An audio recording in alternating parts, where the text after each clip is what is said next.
Hi. Day 54 movie complete பண்ணிட்டோம். Movie name Azaadi. ஆம்பஸ் கைவனில் தான் பார்த்துருக்கோம். Show timing 9:50 PM. Hi. Day 54 movie complete பண்ணிட்டோம்.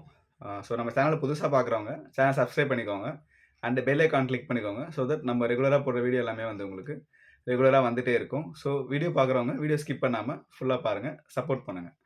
ஓகேங்களா? இப்போ நம்ம சேனலில் பார்த்தீங்கன்னா ஒரு சேலஞ்ச் பண்ணிகிட்ருக்கோம். 365 டேஸ் 365 மூவிஸ் சேலஞ்ச் தான் பண்ணிகிட்ருக்கோம்.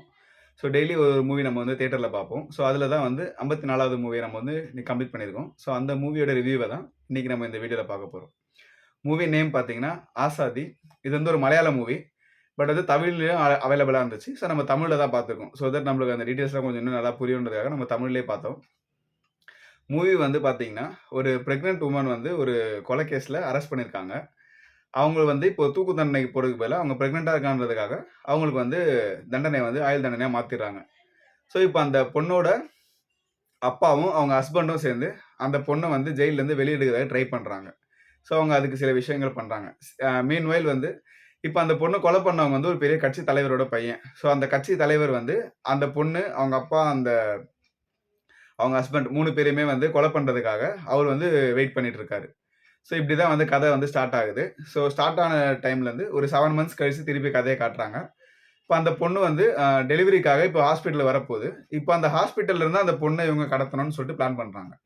ஸோ குழந்தை பிறந்த உடனே இப்போ அந்த ஹாஸ்பிட்டல்லேருந்து இவங்க வந்து அந்த பொண்ணையும் குழந்தையும் வந்து கடத்துறதுக்கு சில பிளான் பண்ணுறாங்க. அதுக்காக இவங்க வந்து அந்த ஹாஸ்பிட்டலில் ஆல்ரெடி அட்மிட் ஆகிருக்க பேஷண்ட்டுங்களோட சொந்தக்காரங்களே வந்து இவங்களோட திட்டத்துக்கு எடுத்துக்கிறாங்க. அந்த ஹாஸ்பிட்டல் ஸ்டாஃபுமே வந்து இவங்க வந்து ஒருத்தருக்கும் வந்து அதிகமான காசை கொடுத்து இவங்க டீமில் சேர்த்துக்கிறாங்க. ஸோ இந்த சீன்லாம் வந்து கொஞ்சம் புதுசாக இருக்குது. நார்மலாக இல்லாமல் இது வந்து ஆல்ரெடி அங்கே இருக்கிறவங்களே இவங்க வந்து இப்படி சேர்க்குறது, இப்போ அதுக்கு அவங்க ஹெல்ப் பண்ணுறது. அதே மாதிரி ஒரு ப்ரெக்னென்ட் உமன் ஜெயிலில் தான் டெலிவரி வந்து உங்களுக்கு இப்போ ஹாஸ்பிட்டல் நடக்க போகுதுன்றது கொஞ்சம் ரொம்ப ரெகுலரான கான்செப்டாக இல்லாமல் கொஞ்சம் வித்தியாசமாக யோசிச்சு பண்ணியிருக்காங்க. மேக்கிங்குமே வந்து நல்லா இருக்கு. கதையை விட்டு வெளியே போகாமல் ஃபுல்லாக வந்து கதையிலே வந்து எடுத்திருக்காங்க. ஒரு சீனுமே வந்து கதையிலே எடுத்திருக்காங்க.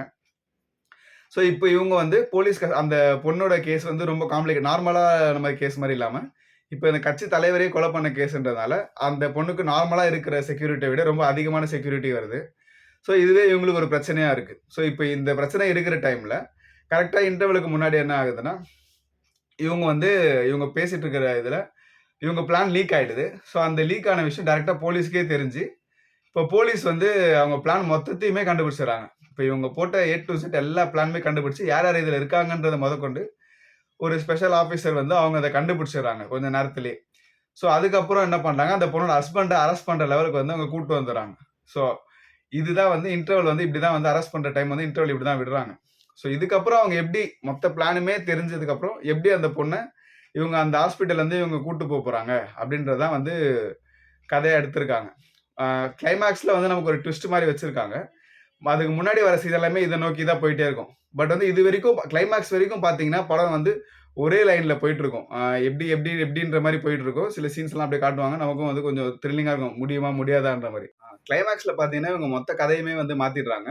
ஸோ அந்த ட்விஸ்ட்டை வந்து ட்விஸ்ட் ரிவீல் பண்ணது நல்லா இருக்கு. பட் இவங்க அந்த ட்விஸ்ட் சொன்னதுக்கு அப்புறம் ஆல்ரெடி இருந்த கதையை எல்லாமே வந்து லூஸ் எண்ட்ல அப்படியே விட்டுறாங்க. ஸோ இது எதுவுமே வந்து கன்க்ளூஷன் கொடுக்காம ஸோ இவங்க வந்து அந்த ட்விஸ்ட்டை மட்டுமே மெயினாக ஃபோக்கஸ் பண்ணுற மாதிரி எடுத்துகிட்டு போயிடறாங்க. பட் அது நிறைய லூஸ் எண்ட்ஸ், அதுக்கப்புறம் வந்து நிறைய லூஸ் எண்ட்ஸ் இருக்குது, நிறைய மிஸ்டேக்ஸ் வந்து அதில் இருக்குது. ஸோ அதை வந்து அவங்க பெருசாக இது பண்ணாமல் இந்த ட்விஸ்ட்டுக்காக தான் வெயிட் பண்ணுவாங்க. அந்த ட்விஸ்ட்டை சொல்லி படத்தை வந்து அப்படியே முடிச்சிடுறாங்க. ஸோ அது மட்டும்தான் வந்து கொஞ்சம் மூவி சரியாக கம்ப்ளீட் ஆகாத மாதிரி இருக்குது. மற்றபடி வந்து படம் மேக்கிங் ஸ்டார்டிங்லேருந்து நமக்கு அந்த த்ரில்லர் எல்லாமே நல்லா கொடுத்துருக்காங்க. ஆக்டிங்கும் எல்லாருமே வந்து சூப்பராக பண்ணியிருக்காங்க. ஸோ அந்த ஃபைனல் ட்விஸ்ட் தான் வந்து நான் பர்சனலி வந்து என்னால் கொஞ்சம் ஏற்றுக்க முடியல. ஸோ உங்களுக்கு எப்படி இருக்குன்றதை இந்த மூவி பார்த்தீங்கன்னா உங்களுக்கு தெரியும். ஆல்ரெடி இந்த மூவி பார்த்துருந்தீங்கன்னா ஸோ நீங்கள் அந்த கிளைமேக்ஸ் பற்றி என்ன நினைக்கிறீங்க? ஸோ இந்த மூவிக்கு நீங்கள் 10க்கு எவ்வளோ ரேட்டிங் கொடுப்பீங்கன்றதை கீழே கமெண்ட்டில் சொல்லுங்கள். பாய்.